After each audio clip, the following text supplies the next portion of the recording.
Ladies and gentlemen, esteemed rabbis and distinguished guests, it is a real privilege to be here at Bevis Marks Synagogue for this commemorative event to mark the coronation. It was incredible to be invited for Friday night dinner before the coronation with Rabbi Dweck to Rabbi Epstein's house. I was really honored to be able to attend the coronation representing the community as a lay leader, alongside the Chief Rabbi, Rabbi Dweck, and Baroness Meron. This was an incredible experience, one that I shall never, ever forget. And this also included elements that originate from Jewish traditions, which formed part of the holiest parts of the ceremony, the anointing of the monarch with oil, which in this case was sourced from the Mount of Olives in Jerusalem. Famous piece, Coronation music, Handel's Zadok the priest, cites the story in the Book of Kings when Zadok, together with Nathan the prophet, anointed King Solomon. As I walked to the Abbey, I reflected on how fortunate we are to live in a day and age where the Jewish community in this country is treated with such dignity and respect. I took a few moments to reflect upon the changed relationship between the Crown and the Jewish community. Scholars of history will be all too familiar with the terrible events that took place in 1189, when Jewish leaders attempted to honour the newly crowned Richard I.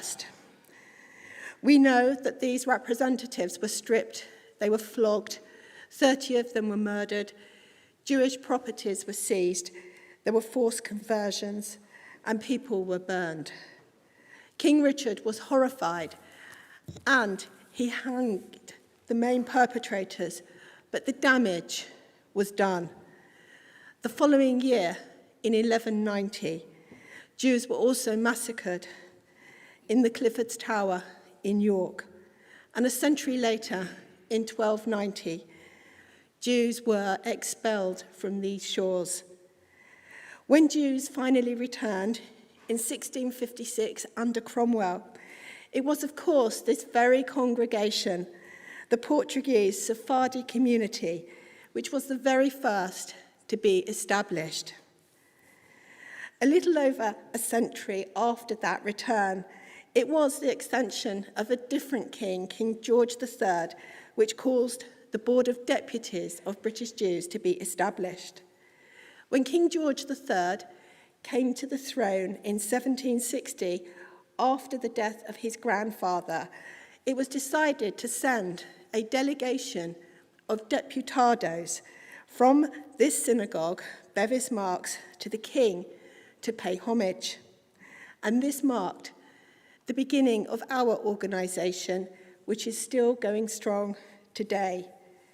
The Board of Deputies is so proud of its history and our incredibly strong and continuing connection with the S&P Sephardi community. The Board of Deputies is a privileged body with the right to petition the monarch on special occasions. And so, 2 months ago, we had the honour to address His Majesty in person ahead of the coronation. In the delegation that went with me to the palace, there were representatives from different faith denominations, including, of course, Rabbi Dweck as senior rabbi of the S&P. I have experienced firsthand, both on that day and on many other occasions, the warm interest and high regard that the King has for the British Jewish community. We wish him and Queen Camilla, as our sovereign Lord and Lady, a very happy reign. Long live the King.